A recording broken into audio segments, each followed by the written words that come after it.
एक ऑफिस में कुछ लोगों का मेडिकल चेकअप हो रहा होता है। लिंसी नाम की लड़की का नाम अनाउंस नहीं होता तो उस बाहर जाने को कहा जाता है। तब एक लड़की उसे सबके सामने जलील करती है कि क्या उससे कोई शर्मनाक बीमारी है जो छुपा रही है। लिंसी गुस्से में कहती है कि किसी को उसके पर्सनल मामलात में दखल देने की ज़रूरत नहीं। फिर एक औरत उसे पूछती है कि क्या उसने जेंगजे से तलाक ले ली है। लिंसी कहती है हाँ, क्योंकि वो अपने मंगनी के दिन किसी और लड़की के साथ था। वो कहती है कि यूज बेइज्जत करने के बावजूद उसने उसे तलाक ली है। लेकिन फिर डॉक्टर बताता है कि लिंसी इनफर्टाइल नहीं है, वो 4 हफ्ते की प्रेग्नेंट है, वो भी ट्विंस के साथ। लिंसी शॉक्ड होती है क्योंकि वो सोचती थी कि वो माँ नहीं बन सकती। जब उसे पूछा जाता है कि बच्चों का बाप कौन है तो वो कहती है कि जांगजे नहीं है। फिर जांगजे अपने फ़ोन पे किसी लड़की से डील कर रहा होता है कि एक रात का 800। लिंसी उसका फ़ोन पकड़ लेती है। वो कहता है कि लिंसी ने उसे मंगनी से पहले छुआ तक नहीं, तो वो किसी और से अपना फ्रस्ट्रेशन निकाल रहा था। वो कहता है कि लिंसी बेऔलत थी, फिर भी उसने मंगनी तोड़ी नहीं थी। जांगजे कहता है कि अगर लिंसी घर से जाएगी तो 2 लाख के शादी के पैसे वापस करने होंगे। लिंसी की माँ उस पर चिल्लाती है कि वो बेऔलद है, इसलिए उससे शादी नहीं होगी। लिंसी रोकर कहती है कि क्या वो किसी चीज़ की तरह बेचने लायक है, क्या वो इस घर की असली बेटी नहीं। वो घर छोड़ कर चली जाती है। फिर वो एक हैंडसम लड़के के साथ क्लब जाती है, यूँ सेड्यूस करती है और दोनों रात गुजरते हैं।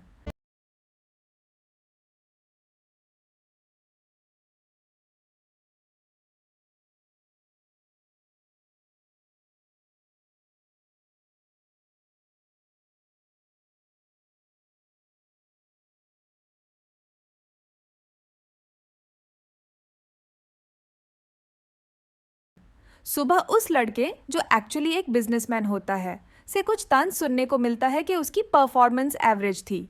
लिंसी उसे उल्टा जवाब देती है और कहती है कि सिर्फ अच्छी शक्ल से कोई काम नहीं चलता। बाद में पता चलता है कि वो लड़का शंग्रीला होटल का न्यू सीईओ है और लिंसी उसी होटल में काम करती है।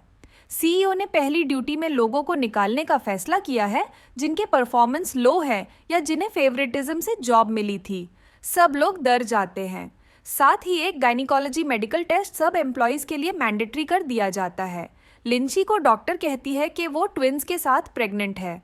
वो अबॉर्शन करवाना चाहती है, लेकिन डॉक्टर कहता है कि वो सोच समझ के फैसला ले। लिंसी कहती है कि वो तय है, उसने वो रात बस नाराज़गी में गुजारी थी, उसका इरादा माँ बनने का नहीं था। लिंसी की बहन के मेडिकल रिपोर्ट को देखकर सब हैरान रह जाते हैं। एक शख्स चीखता है, मेरी बहन का ये अल्ट्रासाउंड झूठा है, वो तो पैदेशी बेऔलद है। सब हंसने लगते हैं, लेकिन उसी वक्त एक और आवाज़ आती है, शौकसी, मुझे बेवकूफ़ मत बनाओ। चेन भाई के पास अब वारिस है, वो तुम पर बच्चा पैदा करने का दबाव नहीं डलेगा। लेकिन फिर एक और आवाज़ गूंजती है, फिर भी वो हर बार घर वापस आ जाती है बिना कुछ हासिल किए। सबकी बेइज्जती और तानों के बीच एक और शख्स कह देता है, चलो इस बार तो कम से कम उसके पेट का मसला हल कर देते हैं। बच्चा गिरा दो और सिर्फ 10 लाख का कैली ले लो। 10 लाख? लिंसी गुस्से से चीखती है, हाँ, सिर्फ 2 लाख। बचा गिरा दो और तुम्हारा हिसाब किताब खत्म। लेकिन लिंसी इस घटिया सोच का हिस्सा बनने से इनकार करती है। जब उसे ज़बरदस्ती की जाती है वो भाग जाती है ही, पकड़ो उससे। उस बेवकूफ़ लड़की को हॉस्पिटल ले जाओ और बच्चा गिरा दो। घर वाले चिल्लाते हैं, ये लड़की तो किसी और से बच्चा ले आई है, इसके पेट में किसी गैर का बच्चा है। लिंसी चीख कर कहती है, मुझे हाथ लगाया तो याद रखना, मैं हुआ परिवार के वारिस का बच्चा लेकर चल रही हूँ। सब स्टन रह जाते हैं। एक औरत चीखती है, हुआ परिवार का? उस जैसे अमीर आदमी को तुम जैसी लड़की पसंद कैसे आ सकती है? मैं तुम्हारी माँ हूँ, मैंने तुम्हें कुछ नहीं सिखाया। और वो माँ अपनी बेटी को पिटना शुरू कर देती है, मैं तुम्हारा ये वाइल्ड सीड गिरा दूंगी। लिंसी चीखती है, मत मारो मुझे। इतने में एक शख्स आता है, वही आदमी जिसके साथ लिंसी ने वो एक रात स्पेंड थी। हाथ हटाओ उससे। वो चीखता है, वो मेरी है, उसके पेट में मेरा बच्चा है। अगर किसी ने यूं से हाथ लगाया तो मैं सब कुछ तबाह कर दूंगा। वो लिंसी को अपनी गोद में उठाता है, मैं तुम्हें हॉस्पिटल ले जा रहा हूँ, सब ठीक हो जाएगा।